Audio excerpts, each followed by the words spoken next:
ನಮಸ್ಕಾರ ಎಲ್ಲರಿಗೂ ಬಸ್ welcome back to Sagar stories. ಮೊದಲನೇದಾಗಿ ಎಲ್ಲರಿಗೂ ಶುಭೋದಯ.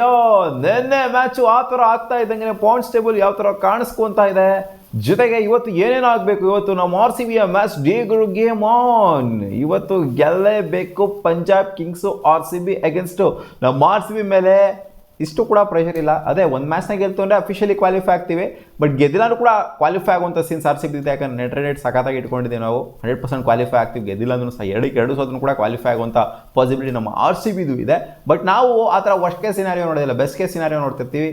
ಯಾರು ಈಚೆ ಹೋದ್ರೆ ನಮಗೇನು ಗರು, ಪಂಜಾಬ್ ಕಿಂಗ್ಸ್ ಈಚೆ ಹೋದ್ರೆ ನಮಗೇನು ಅಲ್ವಾ, ಅವ್ರೇನು ಫೈನಲ್ ಬರಬೇಕು ಒಂದೇ ಐದಾ, RCB ಮತ್ತು ಪಂಜಾಬ್ ಫೈನಲ್ ಆಡಬೇಕು ಅಂತ ಏನು ರೈತಾ ಏನಿಲ್ಲ ಅಲ್ಲ.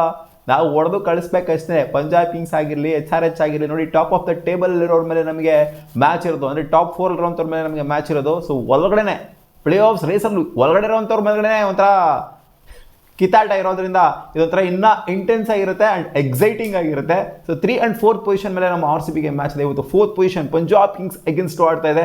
ಇವತ್ತೇನಾದ್ರು ಇನ್ ಕೇಸ್ ಪಂಜಾಬ್ ಕಿಂಗ್ಸ್ ಅವರು ಗೆದ್ರು ಅಂತಂದರೆ ಸರ್ವೈವ್ ಆಗ್ತಾರೆ ಟೂರ್ನಮೆಂಟಲ್ಲಿ. ಇನ್ ಕೇಸ್ ಅವರು ಇವತ್ತು ಪಂಜಾಬ್ ಕಿಂಗ್ಸ್ ಸೋತರು ಅಂತಂದರೆ ಅವರು almost out of the tournament ಆಗಬಹುದು. KKR ಅವ್ರನ್ನ ಮ್ಯಾಚ್ ಮಾಡ್ಬೋದು ಅಂತ ಅನ್ನಿಸ್ತಾ ಇದೆ, ಬಟ್ ಇನ್ನೂ ಚಾನ್ಸ್ ಇರುತ್ತೆ, ಇಲ್ಲ ಅಂತಲ್ಲ.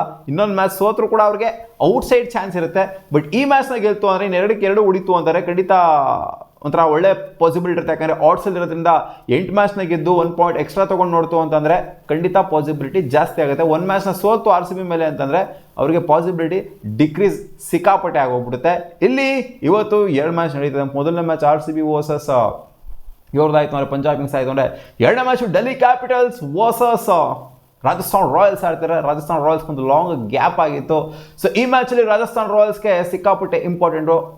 ಅವರು ಕೂಡ ಗೆಲ್ಲೋದಕ್ಕೆ ನೋಡ್ತಾರೆ. ಡೆಲ್ಲಿ ಕ್ಯಾಪಿಟಲ್ಸ್ ಕೂಡ ಔಟ್ಸೈಡ್ ಚಾನ್ಸ್ ಇದೆ, ಇಷ್ಟೇ ಪರ್ಸೆಂಟ್ ಅಂತ ಅನ್ಬೋದು, ಬಟ್ ಅವ್ರು ಕ್ವಾಲಿಫೈ ಆಗಲ್ಲ ನನ್ನ ಪ್ರಕಾರ ನೋಡ್ತು ಅಂದರೆ. 2-2 ಗೆದ್ರೂ ಕೂಡ ಅವ್ರು ಕ್ವಾಲಿಫೈ ಆಗಲ್ಲ. ಯಾಕಂದ್ರೆ ನೆಟ್ ರನ್ ರೇಟ್ ಸಿಕ್ಕಾಪಟ್ಟೆ ನೆಗೆಟಿವ್ ಅಲ್ಲಿ ಇರೋದ್ರಿಂದ ಅವರು 2 ಮ್ಯಾಚಲ್ಲಿ ಆ ನೆಟ್ ರನ್ ರೇಟ್ ಏನಿದೆ, ಸೊ ಅದನ್ನು ಹೊರಗಡೆ ಎಳ್ಕೊಳ್ಳೋದಕ್ಕೆ ಕಷ್ಟ. ನೋಡಿ ಅವ್ರದ್ದೇ ವರ್ಸ್ಟ್ ರನ್ ರೇಟ್ ಇರೋದ್ರಲ್ಲೇ ವರ್ಸ್ಟ್ ಅಂತಂದರೆ LSG ಅವ್ರದ್ದು ಅಲ್ಲ, ಮುಂಬೈ ಅವ್ರದ್ದು ಅಲ್ಲ, ಡೆಲ್ಲಿ ಕ್ಯಾಪಿಟಲ್ಸ್ ಅವ್ರದ್ದೇ ವರ್ಸ್ಟ್ ರನ್ ರೇಟ್ ಇರೋದು. ಆದ್ದರಿಂದ 2 ಮ್ಯಾಚ್ನ ಗೆದ್ರೂ ಸಹ ಕ್ವಾಲಿಫೈ ಆಗುವಂಥದ್ದು 14 ಪಾಯಿಂಟ್ಸಲ್ಲಿ ನನಗೇನೋ ಆಗೋದಿಲ್ಲ ಅಂತ ಅನ್ನಿಸ್ತಾ ಇದೆ. ಸೊ ಆದ್ದರಿಂದ ಇವತ್ತಿನ ಮ್ಯಾಚ್ ಸಿಕ್ಕಾಪಟ್ಟೆ ಇಂಪಾರ್ಟೆಂಟ್ ಆಗೋದು ರಾಜಸ್ಥಾನ್ ರಾಯಲ್ಸ್ಗೆ ಡೆಲ್ಲಿ ಕ್ಯಾಪಿಟಲ್ಸ್ಗಿಂತ. ಡೆಲ್ಲಿ ಕ್ಯಾಪಿಟಲ್ಸ್ಗೆ ಗೊತ್ತಾಗಿದೆ ಅವ್ರು ಕ್ವಾಲಿಫೈ ಆಗೋದಕ್ಕೆ ಆಗೋದಿಲ್ಲ ಅಂತ, ಬಟ್ ರಾಜಸ್ಥಾನ್ ರಾಯಲ್ಸ್ ಏನಾದ್ರು ಇನ್ ಕೇಸ್ ಇವತ್ತಿನ ಮ್ಯಾಚ್ನ ಸೋಲ್ತು ಅಂದರೆ CSK ಸಿಕ್ಕಾಪಟ್ಟೆ ಖುಷಿ ಆಗೋಗ್ಬಿಡುತ್ತೆ. ರಾಜಸ್ಥಾನ್ ರಾಯಲ್ಸ್ ಇವತ್ತೇನಾದ್ರು ಗೆಲ್ತು ಅಂದರೆ CSK ಅವರು ಬೇಜಾರು ಮಾಡ್ಕೊಂಡ್ಬಿಡ್ತಾರೆ. ಬಟ್ ನೋಡಿ ಸೀನ್ಸ್ ಹೆಂಗಿದೆ ಅಂತ, ಇಲ್ಲಿ RCB needs to win. RCB ಗೆಲ್ಲಬೇಕು ಅಂತ ಅನ್ಕೊಂತಿರ್ತಾರೆ. SRH ಅಗೇನ್ಸ್ಟು ಮತ್ತು ಪಂಜಾಬ್ ಕಿಂಗ್ಸ್ ಅಗೇನ್ಸ್ಟು RCBಗೆ ಮ್ಯಾಚ್ ಇರೋದ್ರಿಂದ RCB 2 ಮ್ಯಾಚ್ನು ಗೆಲ್ಲಬೇಕು ಅಂತ ಇಲ್ಲಿ ನೋಡಿ CSK ಅನ್ಕೊಂತ ಇರುತ್ತೆ, ರಾಜಸ್ಥಾನ್ ರಾಯಲ್ಸ್ ಅನ್ಕೊಂತಿರ್ತೈತೆ, KKR ಅನ್ಕೊಂತ ಇರ್ತಾರೆ. RCB ಗೆಲ್ಲಬೇಕು. ನೋಡಿ CSK ಫ್ಯಾನ್ಸ್ಗಳು RCBಗೆ ಸಪೋರ್ಟ್ ಮಾಡ್ತಾವ್ರೆ. ಇವಾಗ CSK ಫ್ಯಾನ್ಸ್ಗಳು RCB ಗೆಲ್ಲಬೇಕು ಅಂತ ಅನ್ಕೊಂತಾರೆ. RCBಗೆ ಅದು CSK ಫ್ಯಾನ್ಸ್ಗಳಿಗೆ ಅದು ಬೇಕು ಇವಾಗ. ನೋಡಿ CSK ಫ್ಯಾನ್ಸ್ಗಳು ಯಾವ್ದಾದ್ರು ಸಪೋರ್ಟ್ ಮಾಡೋದು ನೋಡಿದ್ರಾ, ಈ ಥರ ನೋಡಿ ಸಿನಾರಿಯೋ ಬಂತು ಕೂತ್ಕೊಂತು ಅಂದಾಗ RCB ಗೆಲ್ಲಪ್ಪ, RCBನೇ ನಮ್ಮ ದೇವರು ಅಂತಾರೆ ಇವಾಗ. ಸೊ ನಾವು ಒಂದೊಂದು ಕಾಲದಲ್ಲಿ ಹೇಳ್ತಿದ್ವಿ, ಮುಂಬೈ ಇಂಡಿಯನ್ಸು ನಮಗೆ ಹೆಲ್ಪ್ ಮಾಡ್ತಾಯಿದ್ರು ಒಂದೊಂದು ಟೈಮಲ್ಲಿ ನಾವು ಕ್ವಾಲಿಫೈ ಆಗುವಂಥ ಹಂತದಲ್ಲಿ. ಅವಾಗ ಮುಂಬೈ ಇಂಡಿಯನ್ಸೇ ನಮ್ಮ ದೇವರು ಅಂತಿದ್ವಿ. ನಾನು ಇವತ್ತಿಗೂ ಅಷ್ಟೇ ಮುಂಬೈ ಇಂಡಿಯನ್ಸ್ ಏನಕ್ಕೆ ಹೆಲ್ಪ್ ಮಾಡಲ್ಲ ಅಂತಂದರೆ, ಎಷ್ಟೋ ಸಲ ನಮಗೆ ಕ್ವಾಲಿಫೈ ಮಾಡಿಸಿದ್ದಾರೆ ಅವ್ರು ಕ್ವಾಲಿಫೈ ಅಲ್ಲೂ ನಮ್ಮನ್ನು ಕ್ವಾಲಿಫೈ ಮಾಡಿಸಿದ್ದಾರೆ. ಸೊ ಅದಕ್ಕೋಸ್ಕರ ಒಂದು ಗ್ರ್ಯಾಟಿಟ್ಯೂಡ್ ಅಷ್ಟೇ ಮುಂಬೈ ಇಂಡಿಯನ್ಸ್ಗೆ. ಅದಕ್ಕೋಸ್ಕರ ಜಾಸ್ತಿ ನಾನು ಮುಂಬೈ ಇಂಡಿಯನ್ಸ್ಗೆ ಬಯೋದಾಗಿರಲಿ, ಆಮೇಲೆ ಟ್ರಾಲ್ ಮಾಡೋದಾಗಿರಲಿ, ಅದು ಇದೆಲ್ಲ ಏನೋ ಮಾಡೋದಕ್ಕೆ ಹೋಗೋದಿಲ್ಲ. Mumbai Indians is best team. After RCBನ ಇಷ್ಟಪಡುವಂಥ ಟೀಮ್ ಯಾವ್ದು ಇದೆ ಅಂದರೆ ಅದು Mumbai Indians. GT sitting pretty ಆದ್ರೂ ಕೂಡ ಅವರ ನೆಟ್ ರನ್ ರೇಟ್ನ ಸ್ವಲ್ಪ ಮಟ್ಟಿಗೆ ಕರಗಿಸಿದ್ದಾರೆ. +0.5 ಸಮಥಿಂಗ್ ಅಲ್ಲಿತ್ತು, +0.400 ಆಗೋಗ್ಬಿಟ್ಟಿದೆ ಇವಾಗ ಅವರ net run rate. So SRH next match ಅವರು ಗೆಲ್ತು ಅಂತಂದರೆ ಖಂಡಿತ ಅವ್ರ ಮೇಲ್ಗಡೆ ಬರೋದು. ಇವತ್ತು RCB ಅವರು ಗೆಲ್ತು ಅಂತಂದರೆ RCBನ ಒಂಥರ ಮ್ಯಾಚೇ ಮಾಡೋದಕ್ಕಾಗೋದಿಲ್ಲ. ಆ ಥರ 18 ಪಾಯಿಂಟ್ ಕೊಟ್ಬಿಡುತ್ತೆ RCB. ಸೊ ಇವ್ರು ಮ್ಯಾಚ್ ಮಾಡೋದಕ್ಕಾಗಲ್ಲ GT ಅವರು. ಅವಾಗ ಮ್ಯಾಚ್ ಮಾಡಿದ್ರು ಕೂಡ ಕೆಳಗಡೆ ಅವರು ಯಾಕಂದರೆ ನೆಟ್ ರನ್ ರೇಟ್ ಆಧಾರದ ಮೇಲೆ, ಬಟ್ ಇವಾಗ ಮ್ಯಾಚ್ ಮಾಡೋಕ್ಕಾಗೋದಿಲ್ವಲ್ಲ ಲಾಸ್ಟ್ ಮ್ಯಾಚ್ ಸೋತಿರೋದ್ರಿಂದ. ಖಂಡಿತ ನಾವು ಟಾಪ್ ಆಫ್ ದ ಟೇಬಲಲ್ಲಿ ನಂಬರ್ 1 ಪೊಸಿಷನಲ್ಲಿ ಫಿನಿಶ್ ಮಾಡುವಂಥ ಪಾಸಿಬಿಲಿಟಿ ಏನಿದೆ ಇವತ್ತಿನ ಮಟ್ಟಿಗೆ ಜಾಸ್ತಿ ಇದೆ. ನಂಬರ್ 1 ಪೊಸಿಷನ್ ಹೇಳ್ತಿರೋದು, ನಂಬರ್ 1, 2 ಅಲ್ಲ ಹೇಳ್ತಾ ಇರೋದು ನಾನು, ನಂಬರ್ 1 ಪೊಸಿಷನಲ್ಲಿ ಜಾಸ್ತಿನೇ ಇದೆ. ಸೊ SRH ಅವ್ರಿಗೆ ಪಾಸಿಬಿಲಿಟಿ ಇಲ್ವಾ, ಅವ್ರು 2-2 ಗೆಲ್ತು ಅಂದರೆ ಖಂಡಿತ ಅವರು ಕೂಡ ಪಾಸಿಬಿಲಿಟಿ ಇದೆ. ಅವ್ರು ಬೇಕಾದ್ರೆ ನಂಬರ್ 1ಅಲ್ಲೂ ಕೂಡ ಫಿನಿಶ್ ಮಾಡ್ಬೋದು SRH ಅವರು. ಎಲ್ಲ ಪಾಸಿಬಿಲಿಟಿ. ಇನ್ ಕೇಸ್ RCB ಸೋಲ್ತು ಅಂತಂದರೆ, GT ಸೋಲ್ತು ಅಂತಂದರೆ ಖಂಡಿತ ಅವರು ನಂಬರ್ 1ಅಲ್ಲಿ ಫಿನಿಶ್ ಮಾಡುವಂಥ ಪಾಸಿಬಿಲಿಟಿ ಜಾಸ್ತಿನೇ ಇದೆ. ಆ್ಯಂಡ್ ಈ ಕಡೆಯಿಂದ ಪಂಜಾಬ್ ಕಿಂಗ್ಸ್ ಹೇಳಿದ್ನಲ್ಲ, ಇವತ್ತು ಗೆಲ್ಲಬೇಕು ಆ್ಯಂಡ್ ನೆಕ್ಸ್ಟ್ ಮ್ಯಾಚ್ನು ಕೂಡ ಗೆಲ್ಲಬೇಕು. 2-2 ಹೊಡೆದ್ರೆ ಮಾತ್ರ ಅವರು ಟೂರ್ನಮೆಂಟಲ್ಲಿ ಸರ್ವೈವ್ ಆಗ್ತಾರೆ, ಇಲ್ಲ ಅಂತಂದರೆ ಗಾನ್ ಕೇಸ್ ಎದ್ದೋಗ್ಬಿಡ್ತಾರೆ. RCBನ ಶತಾಯ ಗತಾಯ ಇವತ್ತು ಸೋಲಿಸಲೇಬೇಕು Punjab Kings. Shreyas Iyer and team ಏನಿದೆ, ಸೊ ಇವತ್ತು ಸಿಕ್ಕಾಪಟ್ಟೆ ಪ್ರಿಪೇರ್ಡ್ ಆಗಿ ಬಂದಿರ್ತಾರೆ ಆಫ್ಟರ್ ಕನ್ಸಿಕ್ಯೂಟಿವ್ 5 ಸೋಲು ಆದ ನಂತರ. ಸೊ ಇಲ್ಲಿ ಇವ್ರಿಗೇನಾದರೂ ಬ್ರೇಕ್ಔಟ್ ಆಗುತ್ತಾ ಅಂದರೆ ಆ ಒಂದು ಸೋಲಿನ ಸುಳಿಲ್ ಸಿಕ್ಕಿದಾರಲ್ಲ ಅದು ಬೇಕಾಗಿ ಗೆಲುವಿನ ಸುಳಿಗೆ ಏನಾದ್ರು ಬರ್ತಾರಾ ಅಂತ ಕಾದ್ ನೋಡ್ಬೇಕು. ಇವತ್ತು RR ಏನಾದ್ರು ಇನ್ ಕೇಸ್ ಏನಾದ್ರು ಗೆಲ್ತು ಅಂತಂದ್ರೆ ಸ್ಟ್ರೈಟ್ ಅವೇ ಥರ್ಡ್ ಪೊಸಿಷನ್ಗೆ ಹೋಗ್ಬಿಡ್ತಾರೆ ವಿತ್ ಬೆಟರ್ ರನ್ ರೇಟ್. ಏನಾದ್ರು ಅದೇ SRH ಅವರು ನೆಟ್ ರನ್ ರೇಟ್ನ ಬೀಟ್ ಮಾಡ್ತು ಅಂತಂದ್ರೆ ಖಂಡಿತ ಥರ್ಡ್ ಪೊಸಿಷನ್ಗೆ ಹೋಗ್ಬಿಡ್ತಾರೆ.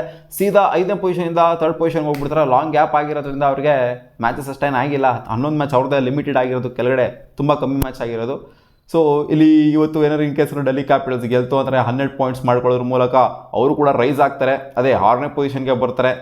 6ನೇ ಪೊಸಿಷನ್ ಅಲ್ಲ, 7ನೇ ಪೊಸಿಷನ್ಗೆ ಬರ್ತಾರೆ. ಯಾಕಂದರೆ ನೆಟ್ ರನ್ ರೇಟು CSKಗಿಂತ ವರ್ಸ್ಟ್ ಆಗಿರೋದ್ರಿಂದ ಒಂದು ಸ್ಥಾನ ಜಿಗಿತ ಆಗುತ್ತೆ ಅಷ್ಟೇ. ಒಟ್ಟಲ್ಲಿ ನೋಡಿ, ಡೆಲ್ಲಿ ಕ್ಯಾಪಿಟಲ್ಸ್ ಆಗಿರಲಿ, KKR ಆಗಿರಲಿ, ಮುಂಬೈ ಆಗಿರಲಿ, LSG ಆಗಿರಲಿ ಎದ್ದೇ ಇಲ್ಲ, ರೈಸೇ ಆಗಿಲ್ಲ. ಅಲ್ಲಿ ಟೂರ್ನಮೆಂಟ್ ಸ್ಟಾರ್ಟಾಗಲಿ ಒಂದೂವರೆ ವಾರ ಪರವಾಗಿಲ್ಲ, DC ಅವರು ಒಂದು ರೈಜಿಗೆ ಇದ್ದರು. ಅದಾದ ನಂತರ ಈ 3 ಟೀಮ್ಗಳನ್ನು ಕೂಡ ಎದ್ದೇ ಇಲ್ಲ, ಅಲ್ಲೇ ಎಲ್ಲಿದ್ದಾವೋ ಅಲ್ಲಲ್ಲೇ ಇದ್ದಾವೆ. ಬಟ್ ಮೇಲ್ಗಡೆ ಇರುವಂಥ ಟೀಮ್ಗಳು ನೋಡಿ, RCB, SRH ಮತ್ತು ಪಂಜಾಬ್ ಕಿಂಗ್ಸು ಇನ್ನೂ ಆ ಸ್ಥಾನದಲ್ಲೇ ಇದ್ದಾರೆ, ಇನ್ನೂ ಟಾಪ್ 4 ಇದ್ದಾರೆ. GT ಅವ್ರು ಕೆಳಗಿದ್ರು, GT ಅವ್ರು ಮೇಲ್ಗಡೆ ಬಂದರು. ಬಟ್ RR ಕುಸಿತ ಕಂಡಿದೆ, CSK ರೈಸ್ ಆಗಿದೆ. ಟೂರ್ನಮೆಂಟ್ನ ಗಮನಿಸ್ತು ಅಂದರೆ ಫಾರ್ಮನ್ ಒಂಥರ ಸ್ಟಾರ್ಟಿಂಗಿಂದ ನೋಡ್ಕೊಂಬಂದಿರೋದು ನೋಡ್ತು ಅಂತಂದರೆ ಈ ಥರ ಆಗಿದೆ ಈ ಟೀಮ್ಸ್ಗಳ ಕತೆ. ಸೊ ಇವತ್ತು ಎಕ್ಸ್ಪೆಕ್ಟೇಷನ್ ಜಾಸ್ತಿನೇ ಇರುತ್ತೆ, ವಿಪರೀತವೇ ಇರುತ್ತೆ. ಮಧ್ಯಾಹ್ನದ ಮ್ಯಾಚ್ ಆಗಿರೋದ್ರಿಂದ ಮತ್ತೆ RCB ಡಾಮಿನೇಟ್ ಮಾಡ್ತಾರೆ, RCB ಹೊಡೆದೇ ಉಳಿತಾರೆ ಅಂತ ಎಲ್ಲರೂ ಅನ್ಕೊಂತ ಇರ್ತಾರೆ. ಇವತ್ತು ಹೋಮ್ ಗೇಮ್ ಅಲ್ಲ, ಎಲ್ಲ ಆಗ್ತಿದೆ ಮ್ಯಾಚ್ ಐಕಾನಿಕ್ ಧರ್ಮಶಾಲಾ ಸ್ಟೇಡಿಯಂ ಅಲ್ಲಿ ಆಗ್ತಾ ಇರೋದು. ಒಂಥರ ನೋಡೋದಕ್ಕೇನೆ ಚಂದ ಧರ್ಮಶಾಲಾ ಸ್ಟೇಡಿಯಂನ. ಅಕಾರ್ಡಿಂಗ್ ಟು ರಿಪೋರ್ಟ್ಸ್ ಏನೋ ಅಂದ್ರೆ ನಿನ್ನೆ ಮಳೆ ಬಂದಿದೆ ಧರ್ಮಶಾಲಾ ಸ್ಟೇಡಿಯಂ ಅಲ್ಲಿ ಅಂತ ಅಪ್ಡೇಟ್ ಇದೆ. ಇವತ್ತು ಬಂದರೂ ಬರಬಹುದು, ಬಟ್ ಬರಬಾರ್ದು ಅಂತ ಕೇಳ್ಕೊಳ್ತಾ ಇರ್ತಾರೆ ಪಂಜಾಬ್ ಕಿಂಗ್ಸ್ ಅವರು. RCBಗೆ ಎಲ್ಲೊಂದು ಪಾಯಿಂಟ್ ಬಂದರೆ ಸಾಕಲ್ಲಿ ಆರಾಮಾಗಿ ಕ್ವಾಲಿಫೈ ಆಗ್ಬಿಡ್ತಾರೆ. ಒಂದು ಪಾಯಿಂಟ್ ಬಂದರೂ ಕೂಡ ಆರಾಮಾಗಿ ಕ್ವಾಲಿಫೈ ಆಗ್ಬಿಡ್ತಾರೆ, RCB ಬಂದರೂ ಸಹ. ಸೊ ನಾವು top of the table finish ಮಾಡಬೇಕು, 2 ಮ್ಯಾಚ್ನ ಗೆದ್ದಿರೋದ್ರೆ ನೋಡ್ತಾ ಇರ್ತೀವಿ. ಸೊ ಧರ್ಮಶಾಲಾ ಸ್ಟೇಡಿಯಂ ಅಂತ ಬಂದಾಗ ನೋಡೋದಕ್ಕೂ ಚೆನ್ನಾಗಿರೋ ಥರ, ಬ್ಯಾಟಿಂಗ್ ಆಡೋದಕ್ಕೂ ಕೂಡ ಇಲ್ಲಿ ಮಸ್ತಾಗಿರುತ್ತೆ. ಸೊ ಇಲ್ಲಿ ಲೋ ಏರ್ ರೆಸಿಸ್ಟೆನ್ಸ್ ಕೂಡ ಇರುತ್ತೆ. ಸೊ 6 ಸೀಟರ್ಸ್ಗಳಿಗೆ ಒಂಥರ ಏಳಿ ಮಾಡಿಸಿರುವಂಥ ಸ್ಟೇಡಿಯಂ ಅಂತ ಹೇಳಬೇಕು. ಸಖತ್ತಾಗಿದೆ ಗುರು. ಆವ್ರೇಜ್ ಫಸ್ಟಿಂಗ್ ಸ್ಕೋರ್ ಅನ್ನೋದೇ 190 ಇದೆ, ಕ್ಲೋಸ್ ಟು 190. ಇಲ್ಲಿ ಹೈ ಸ್ಕೋರಿಂಗ್ ಗೇಮ್ನ ನಾವು ಎಕ್ಸ್ಪೆಕ್ಟ್ ಮಾಡ್ಬೋದು. RCB ಇವರ ಅಗೇನ್ಸ್ಟ್ ಪಂಜಾಬ್ ಕಿಂಗ್ಸ್ ಅಗೇನ್ಸ್ಟು 241 ಕೂಡ ಈ ಒಂದು ಸ್ಟೇಡಿಯಂಲ್ಲಿ ಓಡಿದೆ back in 2024 so high scoring ಗೇಮ್ನು ಕೂಡ ಆಗಿದೆ. ಆ್ಯಂಡ್ RCBದು ಲೋ ಸ್ಕೋರಿಂಗ್ ಕೂಡ 2011 ಅಂತ ಕಾಣಿಸುತ್ತೆ. ಅವಾಗ 111 ಲೋ ಸ್ಕೋರು ಕೂಡ ಆಗಿದೆ ಈ ಒಂದು ಸ್ಟೇಡಿಯಂಲ್ಲಿ. ಸೊ ಆವ್ರೇಜ್ ಫಸ್ಟಿಂಗ್ ಸ್ಕೋರ್ 187 ಆಯಿತು ಅಂತಂದರೆ ಇಲ್ಲಿನ ಸ್ಟ್ಯಾಟ್ಸ್ ವಿಚಾರಕ್ಕೆ ಬಂತು ಅಂದರೆ ಫಸ್ಟ್ ಬ್ಯಾಟಿಂಗ್ ಆಡಿರೋ ಲಾಸ್ಟ್ 5 ಮ್ಯಾಚ್ನ ತೊಗೊಂಡು ನೋಡ್ತು ಅಂದರೆ 4 ಸಲ ಗೆದ್ದಿದ್ದಾರೆ.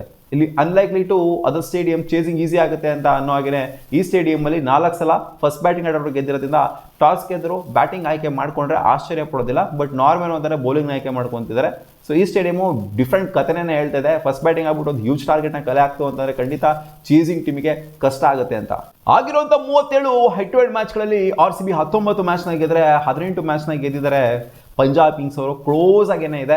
ಅದೇ ಲಾಸ್ಟ್ ಸೀಸನ್ ಫೈನಲ್ಸಲ್ಲೇ 18 ಇತ್ತು. ಲಾಸ್ಟ್ ಸೀಸನ್ ಫೈನಲ್ಸ್ನ ಗೆಲ್ತಾ ಇದ್ದಂಗೆ 19-18 ಆಗೋಗ್ಬಿಡಿದೆ. ಸೊ ಇಷ್ಟೇ ತೆಗೆದು ನೋಡ್ಕೊಂಡ್ರೆ ಈಕ್ವಲಿ ಕೇಪಬಲ್ ಇದ್ದಾರೆ ಎರಡು ಟೀಮನ್ನು ಕೂಡ. ಸೊ ಇವತ್ತಿನ ಕಾಂಟೆಸ್ಟ್ ನಾನು ನೆನ್ನೆ ಹೇಳಿದ್ದೀನಿ, ಪ್ಲೇಯಿಂಗ್ ಲೆವೆನ್ನ ನೋಡಾದ್ಮೇಲೆ ಅಂದರೆ ಕಾಂಬಿನೇಷನ್ ನೋಡಾದ್ಮೇಲೆ 60-40 ಕಾಂಟೆಸ್ಟ್ ಇದು ಅಂತ. ಪಂಜಾಬ್ ಕಿಂಗ್ಸ್ ಗೆಲ್ಲಕ್ಕಾಗದೇ ಇಲ್ಲ ಅನ್ನತ್ರ ಇಲ್ಲ, RCB ಸಿಕ್ಕಾಪಟ್ಟೆ ಡಾಮಿನೇಟ್ ಮಾಡಿಬಿಡಿದ್ರು ಅಂತಲ್ಲ. ಇವತ್ತು ಖಂಡಿತ ನೋಡಿ ಬರ್ದಿಟ್ಕೊಳ್ಳಿ, ಮ್ಯಾಚ್ ಇತ್ತು, ಈಸಿ ಇರೋದಿಲ್ಲ RCBಗೆ, ಖಂಡಿತ ಕ್ಲೋಸಿಗೆ ಹೋಗುತ್ತೆ. ಪಂಜಾಬ್ ಕಿಂಗ್ಸ್ ಅವರ ಡುಬಾಕ್ ಫೀಲ್ಡಿಂಗ್ನೆಲ್ಲ ಬಿಟ್ಬಿಟ್ಟು ನೆಟ್ಟಿಗೆ ಫೀಲ್ಡಿಂಗ್ ಮಾಡ್ತು ಅಂದರೆ ಖಂಡಿತ ಕ್ಲೋಸ್ ಹೋಗುತ್ತೆ. ಅವರು ಡುಬಾಕ್ ಫೀಲ್ಡಿಂಗ್ ಮಾಡ್ಕೊಂಡು ಕ್ಯಾಚ್ಗಳನ್ನ ಡ್ರಾಪ್ ಮಾಡಿಕೊಂಡು ನೆನೆ ನೋಡಿ GT ಅವರು ಥ್ರೂಔಟ್ ಟೂರ್ನಮೆಂಟ್ ಎಷ್ಟು ಮಸ್ತ್ ಸಖತ್ತಾಗಿ ಪರ್ಫಾರ್ಮ್ ಮಾಡ್ಕೊಂಡು ಬಂದಿದ್ರು. ಬಟ್ ಇಲ್ಲಿ ನೋಡ್ತಾರೆ ಕ್ಯಾಚ್ಗಳ 3 ಕ್ಯಾಚ್ನ ಡ್ರಾಪ್ ಮಾಡಿಬಿಟ್ಟು ಒಂಥರ ಬೇಕು ಅಂತಲೇ ಗೆಲ್ಸ್ದಂಗಿತ್ತು ಅಲ್ಲಿ KKRನ, ಆ ಥರ ವರ್ಸ್ಟಾಗಿ ಆಡಿದ್ದು. ಸೊ ಕ್ಯಾಚಸ್ ವಿನ್ ಮ್ಯಾಚಸ್ ಅನ್ನೋ ಹಾಗೇನೆ ಪಂಜಾಬ್ ಕಿಂಗ್ಸು ಅವರ ಕ್ಯಾಚಿಂಗ್ ಕಡೆ ಗಮನ ಕೊಡಬೇಕಾಗುತ್ತೆ. ಕೊಟ್ಟಿರ್ತಾರೆ, ಸಿಕ್ಕಾಪಟ್ಟೆ ಕ್ಯಾಚ್ ಟ್ರೈನಿಂಗ್ ಕೊಟ್ಟಿರ್ತಾರೆ. ಸೊ ಶಶಾಂಕ್ ಸಿಂಗ್ನೇ 3.25% ಆಫ್ ದ ಕ್ಯಾಚ್ಗಳನ್ನ ಬಿಟ್ಬಿಟ್ಟಿದ್ದಾರೆ. ಸೊ ನೋಡೋಣ ಇವತ್ತು ಎಷ್ಟು ಜನ ಕ್ಯಾಚ್ ಡ್ರಾಪ್ ಮಾಡ್ತಾರೆ RCB ಪ್ಲೇಯರ್ಸ್ ಅಂತ. ಅದರಲ್ಲೂ ಏನಾದ್ರು ವಿರಾಟ್ ಕೊಹ್ಲಿ ಕ್ಯಾಚ್ ಡ್ರಾಪ್ ಆಯಿತು ಅಂತಂದರೆ ಗೊತ್ತಿಲ್ಲಪ್ಪ, ಮ್ಯಾಚ್ನ ತಿಂದಾಕ್ಬಿಡ್ತಾರೆ. ಲಾಸ್ಟ್ ಮ್ಯಾಚ್ ಸೆಂಚುರಿ ಬೇರೆ ಇಳಿಸಿದ್ದಾರೆ. ಸೊ ಇವತ್ತು ನನ್ನ ಪ್ರಕಾರ ಪ್ರಭ್ಸಿಮ್ರಾನ್ ಸಿಂಗು ಜೊತೆಗೆ ಇವರೇನಿದೆ ಪ್ರಿಯಾಂಶ್ ಆರ್ಯ ಏನಿದ್ದಾರೆ, ಸೊ ಇವರು ವಿಕೆಟ್ನ ಆದಷ್ಟು ಬೇಗ RCB ಎತ್ತಿತ್ತು ಅಂದರೆ ಖಂಡಿತ ಈಸಿ ಆಗುತ್ತೆ RCBಗೆ ಮ್ಯಾಚ್ನ ಗೆಲ್ಲೋದು. ಸೊ ಯಾಕಂದರೆ ಇವ್ರು ಸಿಕ್ಕಾಪಟ್ಟೆ ರನ್ಸ್ಗಳನ್ನ ಹೊಡೆದಿದ್ದಾರೆ ಈ ಟೂರ್ನಮೆಂಟಲ್ಲೂ, ಹೊಡೆದಿದ್ದಾರೆ ಅಂದರೆ ಹೆವಿ ರನ್ಸ್ಗಳು ಹೊಡೆದ್ಬಿಟ್ಟಿದ್ದಾರೆ. ಬೇರೆಯವ್ರಿಗಿನ ಜಾಸ್ತಿ ಹೊಡೆದ್ಬಿಟ್ಟಿದ್ದಾರೆ, ವಿರಾಟ್ ಕೊಹ್ಲಿಗಿನ ಜಾಸ್ತಿ ಹೊಡೆದಿದ್ದಾರೆ. ಆ ಥರ ಹೇಳ್ತಾ ಇಲ್ಲ ನಾನು, ಅಬಿಲಿಟಿ ಇದೆ ಅಂತ ಹೇಳ್ತಾ ಇದ್ದೀನಿ. ಸೊ ಇವರಿಬ್ರಿಗೂ ಕೂಡ ಮ್ಯಾಚ್ನ ತೊಗೊಂಡೋಗುವಂಥ ಸಿಂಗಲ್ ಹೇಳಿ ಮ್ಯಾಚ್ನ ತೊಗೊಂಡೋಗುವಂಥ ಅಬಿಲಿಟಿ ಇದೆ. ಕೂಪರ್ ಕಾನ್ಲಾಗೂ ಕೂಡ ಇದೆ, ಶ್ರೇಯಸ್ ಅಯ್ಯರ್ಗೂ ಕೂಡ ಇದೆ.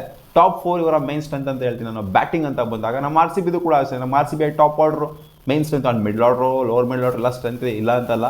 ಸೊ ನಮ್ಮ RCBದು ಬ್ಯಾಟಿಂಗೇ main strength and pace attack ನಮ್ಮ ಮೈನ್ ಸ್ಟ್ರೆಂತ್. ನಮ್ಮದು ಸ್ಪಿನ್ನು ಮೈನ್ ಸ್ಟ್ರೆಂತ್ ಅಲ್ವೇ ಅಲ್ಲ. ಇವ್ರದ್ದು ಕೂಡ ಅಷ್ಟೇ ಸಿಮಿಲರ್ ಆಗಿರುವಂಥ ಟೀಮು. ಇವ್ರದ್ದು ಸ್ಪಿನ್ ಏನು ಮೈನ್ ಸ್ಟ್ರೆಂತ್ ಅಲ್ಲ, ಯೂಸಿ ಚಹಲ್ ಒಬ್ಬರನ್ನ ಕರ್ಕೊಂಬರ್ತಾರೆ. ಅದು ಬಿಟ್ಟು ನೋಡ್ತಂದ್ರೆ ಇವ್ರದ್ದು ಕೂಡ ಪೇಸೇನೆ ಒಂದು ರೇಂಜಿಗೆ ಇವರ ಸ್ಟ್ರೆಂತು. ಅಂದರೆ ಬೌಲಿಂಗ್ ಏನು ಇವರ ಸ್ಟ್ರೆಂತ್ ಅನ್ನಲ್ಲ, ಬ್ಯಾಟಿಂಗೇ ಇವರ ಸ್ಟ್ರೆಂತು. ಹಂಗೆ ನೋಡೋಕೋದ್ರೆ ಪ್ರಭ್ಸಿಮ್ರಾನ್ ಸಿಂಗು, ಪ್ರಿಯಾಂಶ್ ಆರ್ಯ, Shreyas ಅಯ್ಯರು, in case Marcus Stoinis ಆಡಿದ್ರು ಅಂತಂದರೆ ಒಮರ್ ಜಾಯಿ, ಆಮೇಲೆ ವದೇರಾ, ಶೆಡ್ಗೆ, ಸೊ ಎಲ್ಲ ಸಖತ್ತಾಗಿರುವಂಥ ಬ್ಯಾಟರ್ಸ್ಗಳು, ಇಂಡಿಯನ್ ಟ್ಯಾಲೆಂಟ್ ಇರುವಂಥ ಬ್ಯಾಟರ್ಸ್ಗಳು. ಸೊ ಆದ್ದರಿಂದ ಖಂಡಿತ ಇವರು ಗೆಲ್ತು ಅಂದರೆ ಅವರ ಬ್ಯಾಟಿಂಗಿಂದನೇ ಆಗಿರುತ್ತೆ. ಪಂಜಾಬ್ ಕಿಂಗ್ಸ್ ಅವರು RCB ಗೆಲ್ತು ಅಂತಂದರೆ ಅದು ಬ್ಯಾಟಿಂಗಿಂದನೂ ಆಗಿರುತ್ತೆ, ಬೌಲಿಂಗಿಂದನೂ ಕೂಡ ಆಗಿರುತ್ತೆ. ಯಾಕಂದರೆ ನಾವು ಅಷ್ಟು ಮಟ್ಟಿಗೆ ಪ್ರೂವ್ ಮಾಡಿದ್ವಿ. ಭುವನೇಶ್ವರ್ ಕುಮಾರ್ ಎಷ್ಟು 22 ವಿಕೆಟ್ನ ಎತ್ಬಿಟ್ಟಿದ್ದಾರೆ. ದೊಡ್ಡ ಟೂರ್ನಮೆಂಟ್ ಮಸ್ತಾಗಿ ಪರ್ಫಾರ್ಮ್ ಮಾಡ್ಕೊಂಬಂದಿದ್ದಾರೆ. ಫಾರ್ಮ್ ಕಂಡ್ಕೊಂಡಿಲ್ಲ ಅಷ್ಟೇ. ಜಾಶ್ ಹೆಸರು ಅಷ್ಟರ ಮಟ್ಟಿಗೆ ಕಂಡ್ಕೊಂಡಿಲ್ಲ. ನಾವು ಎಕ್ಸ್ಪೆಕ್ಟೇಷನ್ ರೀಚ್ ಮಾಡೋಷ್ಟು ರೇಂಜಿಗೆ ಕಳ್ಕೊಂಡಿಲ್ಲ. ಬಟ್ ಫ್ಲಾಗ್ ಎಂಡಿಗೆ ಬರ್ತಾ ಇದ್ದಂಗೆ ರೇಸ್ ಆಗ್ತಾರೆ ಜಾಶ್ ಹೆಸರು ಅಂತ ನಾವು ಕೂಡ ಎಕ್ಸ್ಪೆಕ್ಟ್ ಮಾಡ್ತೀವಿ. ಸೊ ಇವತ್ತಿನ ಮ್ಯಾಚಲ್ಲಿ ನನ್ನ ಪ್ರಕಾರ RCB ಗೆಲ್ಲುತ್ತೆ ಮೊದಲನೇ ಮ್ಯಾಚು, ಪಂಜಾಬ್ ಕಿಂಗ್ಸ್ ಸೋಲುತ್ತೆ. ಆ್ಯಂಡ್ ಟೂರ್ನಮೆಂಟ್ ಈಚೆ ಹೋಗುತ್ತೆ ಅಂತ ಹೇಳೋಕ್ಕಾಗೋದಿಲ್ಲ. ಬಟ್ ಬ್ಯಾಕ್ ಫಿಟ್ಗೆ ಹೋಗ್ತಾರೆ ಪಂಜಾಬ್ ಕಿಂಗ್ಸ್ ಅಂತ ಅನ್ನಿಸ್ತೆ. RCB ಇರೋಂಥ ಇವಾಗ ಕಾನ್ಫಿಡೆನ್ಸ್ ಲೆವೆಲ್ ನೋಡ್ತಾರೆ, ಈ ಮ್ಯಾಚ್ ನಾವು ಹೊಡಿಲೇಬೇಕು ಶತಾಯ ಅದು ನೋಡಿ. ಡಿಫೆಂಡಿಂಗ್ ಚಾಂಪಿಯನ್ಸ್ ಬೇರೆ, ನಾವು ಫೈನಲ್ಸ್ನ ಇವ್ರ ಮೇಲೆ ಆಡಿದ್ದೀವಿ. ಸೊ ಈ ಮ್ಯಾಚಿಗೆ ಸಿಕ್ಕಾಪಟ್ಟೆ ಆಂಟಿಸಿಪೇಟೆಡ್ ಆಗಿದ್ವಿ ನಾವು. ಯಾರು ಗೆಲ್ತಾರೆ, ಈ ಮ್ಯಾಚ್ ಬೇಕು ಗುರು, RCBನೇ ಸೋಲಿಸ್ಬೇಕು ಅಂತ ಕಾಣಿಸುತ್ತೆ ಪಂಜಾಬ್ ಕಿಂಗ್ಸ್ನ ಅಂತ ಅಂದ್ಕೊಂಡಿದ್ವಿ ಅಟ್ ಸಮ್ ಪಾಯಿಂಟ್. ಬಟ್ 5 ಟೀಮ್ಗಳು ಬಂದ್ಬಿಟ್ಟು ಹೊಡೆದು ಹೋಗಿದೆ ಪಂಜಾಬ್ ಕಿಂಗ್ಸ್ನ. RCB ಹೊಡೆದಿಲ್ಲ ಅಂದರೆ ನಮಗೆ ಅದೊಂಥರ ಅವಮಾನ ಇದ್ದಂಗೆ. ಸೊ RCB ಖಂಡಿತ ಹೊಡಿತಾರೆ ಇವತ್ತು, ಪಂಜಾಬ್ ಕಿಂಗ್ಸ್ ಸೋಲ್ತಾರೆ ಅಂತ ಅಂದ್ಕೊಂಡಿದ್ದೀನಿ. ನೋಡೋಣ ಏನಾಗುತ್ತೆ. ಇವತ್ತು ನನ್ನ ಪ್ರಕಾರ ಜೇಕೋಬ್ ಬೆಥೆಲ್ ಹಾವಳಿ ಕೊಡುವಂಥ ಚಾನ್ಸ್ ಇದೆ. ಜೇಕೋಬ್ ಬೆಥೆಲ್ ಮೇಲೆ ಸಿಕ್ಕಾಪಟ್ಟೆ ಎಕ್ಸ್ಪೆಕ್ಟೇಷನ್ ಇದೆ.